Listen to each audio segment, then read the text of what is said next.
بلوچستان کے شہر نوشکی سے گدروشیا پوائنٹ کے نمائندہ ظہور جمال دینی کی رپورٹ کے مطابق بلوچ اسٹوڈنٹس ایکشن کمیٹی کی جانب سے نوشکی میں کتاب بینی کے شوق کو پروان چڑھانے کے لیے میر گل خان نصیر چوک اور گرلز ہائی اسکول کے سامنے کتاب کارواں کے تحت 2 شاندار بک اسٹال لگائے گئے، جہاں طلباء و طالبات سمیت مطالعے کے شائقین نے بھرپور شرکت کی۔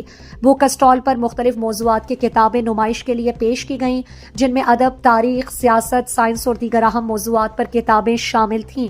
اسٹالوں پر آنے والے افراد نے نہ صرف دلچسپی کا اظہار کیا بلکہ مطالعے کے شوق کو مد نظر رکھتے ہوئے اپنی پسندیدہ کتابیں بھی خریدیں۔ طلباء کا کہنا تھا کہ علم حاصل کرنے اور اپنی شخصیت میں نکھار لانے کے لیے کتب بینی ایک مؤثر ذریعہ ہے۔ ان کا ماننا تھا کہ بلوچ نوجوانوں کے لیے ضروری ہے کہ وہ علم کی روشنی سے اپنے معاشرے کی ترقی میں حصہ لیں۔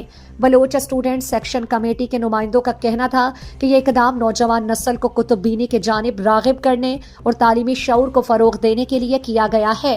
ان کا کہنا تھا کہ عام علم اور شعور کے بغیر کوئی بھی قوم ترقی نہیں کر سکتی اور کتاب ہی وہ ذریعہ ہے جو ہمیں آگے بڑھنے کا راستہ دکھاتی ہے۔